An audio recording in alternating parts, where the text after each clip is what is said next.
হে জগতবাসী, আজ আমি শামীম আলী চিশতি আপনাদের সামনে একটি আলোচনা নিয়ে আসলাম। সে আলোচনাটি হলো 84 লক্ষ জনি ভ্রমণ করে এলাম মানবকুলে। এখন আমরা কি করতেছি? আছি ভুলে ভুলে। সেই ভুলগুলি হলো, যেমন আমরা একটা কথা বলে থাকি শরীয়তের ভাষায়, যে মানুষ যখন মৃত্যুবরণ করবে তখন দুনিয়াতে আর জন্ম হবে না। কিন্তু এটা শরীয়তের ভাষায় বলেছে, যা শুনেছে তাই বলেছে। কি বলেছে?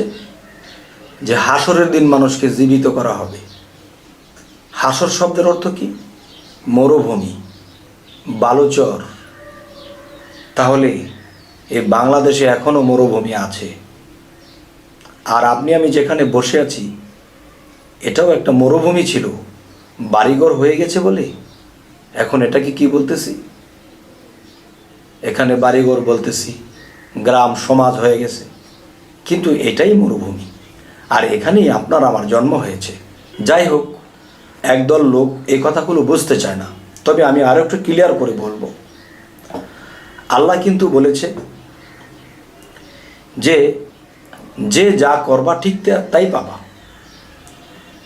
যে যা করবা সে ঠিক তাই পাবা। এবং এটাও বলেছে যে আমি তা কাউকে কম দেই না, বেশিও দেই না, আমি সমান দিয়ে থাকি। কোরআন সাক্ষী, আল্লাহ কখনো মিথ্যা প্রবঞ্চনা করে না, আল্লাহ সত্য বলে। তাহলে আমি বলবো, একজন মানুষ পৃথিবীতে জন্ম নিয়েছে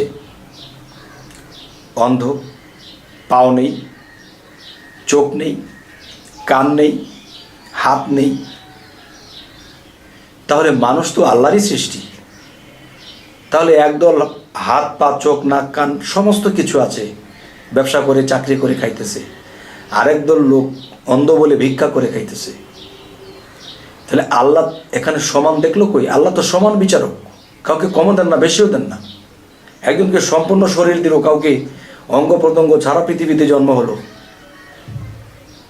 তাহলে আল্লাহ তো সমান বিচারক, তাহলে তিনি অন্ধ কানা লুলা বোবা কেন? একজন প্রেসিডেন্ট, আরেকজনের প্রজা, আরেকজন গরিব, সে দিন আনে দিন খায়, পরের দিন খাবার পাও থাকে না।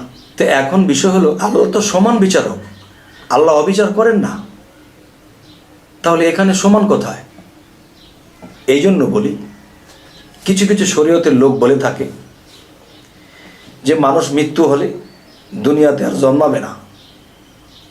যারা এই কথা বলে তারা এই বিষয়গুলা চিন্তা করে না, বোঝার চেষ্টা করে না, যা শুনেছে তাই বলে। আবার বলে কি, কোরআনে কোথায় লেখা আছে? কোরআনে কোথায় লেখা আছে যে মানুষ পৃথিবীতে আবার জন্ম হবে? আচ্ছা, হাদিস শরীফে স্পষ্ট আছে, হাসরের দিন আপনাকে আমাকে আবার জীবিত করা হবে, পুনরায় জীবিত করা হবে। তাহলে পুনরায় জীবিত করা মানে আমি এখন আছি, আবার পুনরায় জীবিত হতে হবে। তাহলে বোঝা গেল হাসরের মাঠে, হাসর মাঠ কি? মরুভূমি। আপনি আমি আছি কোথায়? মরুভূমিতেই আছি। যাই হোক, এখন যে কথাটি বলবো সেই কথাটি হলো যে কোরআনের মধ্যে অস্পষ্ট আয়াত, এই কথাগুলো আল্লাহ বলেছেন। এবং এটাও বলেছেন, আমি মানুষের মৃত্যু ও জীবন সৃষ্টি করিয়াছি পরীক্ষা করার জন্য। আল্লাহ কি বলতেছে? সূরা মুলুকের মধ্যে আল্লাহ কি বলেছেন? সূরা মুলুকের মধ্যে আল্লাহ বলেছেন, আমি মানুষের মৃত্যু ও জীবন সৃষ্টি করিয়াছি পরীক্ষা করার জন্য, তোমাদের মধ্যে কে কর্মে উত্তম। তার মানে মৃত্যু ও জীবন সৃষ্টি করিয়াছে পরীক্ষা করার জন্য। মানুষ কি একবার পরীক্ষা দেয়? বহু পরীক্ষা, তাহলে বহু জন্ম আছে। আচ্ছা, এখন যদি কেউ জন্মান্তরকে অস্বীকার করে তখন কি হবে? তিনি আল্লাহকে অপরাধী বানালো। যারা বলে যে না, আমরা পৃথিবীতে এসেছি মৃত্যুর পরে আর এই পৃথিবীতে জন্ম আমাদের হবে না, তাহলে আল্লাহ সমস্ত মানুষের কাছে অবিচারক। আল্লাহ সমস্ত মানুষের কাছে অবিচারক কেন? আল্লাহকে যখন জিজ্ঞাসা করা হবে, হে আল্লাহ, তুমি তো সমান বিচারক, তার চোখ নেই কেন? জন্ম থেকে হাত নেই কেন? পা নেই কেন? সে গরিব কেন? সে খেতে পায় না। সে কালো কেন? সে ফর্সা কেন? তাহলে তুমি তো সকলকে সমান বিচার করো, সমান দিয়ে থাকো, তাহলে একজনের অঙ্গ প্রত্যঙ্গ নেই, আরেকজনের সব আছে, সমান বিচারটা করলে কই? তখন আল্লাহ জবাব দেবে কি? আল্লাহ তখন বলবে, এটা তোমাদের কর্মফল। কর্মফল কি? যে তোমরা যা করবে সে তা পাবে।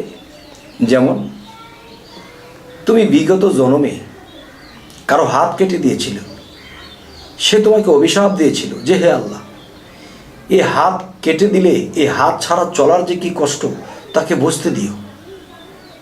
তখন হাত ছাড়া আপনি জন্ম নিয়েছেন এই পৃথিবীতে, এখন হাত ছাড়া চলার যে কি যন্ত্রণা দেখুন। কারো আপনার সমাজ শক্তি ছিল, আপনার দলও শক্তি ছিল, অর্থনীতি ভালো ছিল, আপনার সেই অহংকারে একজন মানুষের চক্ষু দুটো কানা করে দিয়েছিলেন, অন্ধ করে দিয়েছিলেন। তখন সেই লোক চক্ষু দুটি ধরে বলছে, হে আল্লাহ, আমার চক্ষু দুটি অন্ধ করে দিল, এই চক্ষু ছাড়া চলার যে কি যন্ত্রণা, কি কষ্ট তাকে তুমি বুঝতে দিও। আল্লাহর খাতায় লিপিবদ্ধ হয়ে গেছে, সে পরজন্মে, তার জন্মের পরেই দেখে তার চক্ষু নেই। তার মানে তুমি যা করবা ঠিক তা পাবা। তুমি কারো চক্ষু অন্ধ করেছিলে, আজ তুমি অন্ধ হয়ে এলে। কারো হাত কেটে দিয়েছিলে, আজ তুমি হাত ছাড়া পৃথিবীতে জন্ম নিলে। হাদিস এই কথাগুলো ক্লিয়ার করেনি। যে হাদিসে একটি কথা আছে, হাসরের দিন তোমার হাত সাক্ষী দিবে, তোমার পা সাক্ষী দিবে, তোমার চক্ষু সাক্ষী দিবে, তোমার কান সাক্ষী দিবে। কিভাবে সাক্ষী দিবে? আমরা যখন একজন লোকের দিকে লক্ষ্য করব, তখন বুঝতে পারবো তার হাত সাক্ষী দেয় সে কারো হাত কেটে দিয়েছিল। আজকের এই আলোচনা মারিফতের মূল, যদি এর পরেও যদি কেউ বুঝে ভুল, তার ইহকাল পরকালেও হবে না আর কুল। তবে হে জগতবাসী, জ্ঞানীদের জন্য এতটুকুই যথেষ্ট, আর বলতে হবে না। তবে আমি বলবো, এই পৃথিবীতে আমরা জন্ম নিয়ে এসেছি, এক জন্মে যেন আমরা উদ্ধার হয়ে যেতে পারি। আমরা সেই পরম আত্মা বা সেই আল্লাহ, পরম আল্লাহর কাছ থেকে আমরা এসেছি, আবার সেই পরম আল্লাহর সাথে বিলীন হয়ে যাব। তখন আমাদের আর জন্ম মৃত্যু হবে না। তাই এই পৃথিবীতে আমরা ত্যাগ দিতে হবে। নিজ মুর্শিদকে আমরা রাসূল রূপে মানতে হবে, আর রাসূল রূপী আল্লাহর রূপ। যাই হোক, আজকের এই আলোচনার মূল উদ্দেশ্য হবে, যারা আল্লাহর ইবাদত করে আবার তারা আল্লাহকে অপরাধীও বানাচ্ছে, যারা আল্লাহর ইবাদত করতেছে আবার তারা না বুঝিয়া আল্লাহর সাথে শরীকও করতেছে এবং আল্লাহকে ভুল বুঝতেছে, আবার আল্লাহকে ডাকতেছে। আমি কি এই কথাগুলো খারাপ বললাম না ভালো বললাম? অবশ্যই আপনারা আমাকে জানাবেন। তবে আল্লাহকে জিজ্ঞাসা করা হলে যে হে আল্লাহ, একজন মানুষকে তুমি স্বয়ংসম্পূর্ণ দিয়েছো, ধনীর ঘরে জন্ম দিয়েছো, একজন গরিব হয়ে জন্মাইছে, আবার তার হাত পা চোখ নাক কান নেই, এটা কি অবিচার হলো না? তখন আল্লাহ কে বলবে যে তোমার কর্মফলেই তুমি এটা হয়েছ, তুমি যা করেছিলে তুমি তা পেয়েছ। সেটা কিন্তু এই জন্মে নয়, বিগত পিছনের জন্মে। এটা কোরআন স্পষ্ট লেখেনি, আবরণ সৃষ্টি করে লেখা হয়েছে। হাদিসের মধ্যে আবরণ দেওয়া হয়েছে, আর জ্ঞানীরা এখান থেকে তুলে নেবে। কিন্তু অজ্ঞানীর সংখ্যা বেশি, তারা তো এটি বুঝতেছে না। তাই আজকে ক্লিয়ার করে বলার চেষ্টা করলাম ইনশাআল্লাহ। তবে এই বলে রাখবো, আমাদের চ্যানেলের আলোচনা যদি আপনাদের ভালো লাগে তো অবশ্যই সাবস্ক্রাইব করুন এবং এই কথাগুলো মানুষকে শেয়ার করার মাধ্যমে পৌঁছে দিন, যেন মানুষে এই কথাগুলো বুঝতে পারে এবং আল্লাহকে ভয় করে, আল্লাহর কাজ করে, আল্লাহর সাধনা করে। সকলেই ভালো থাকবেন। আল্লাহ হাফিজ।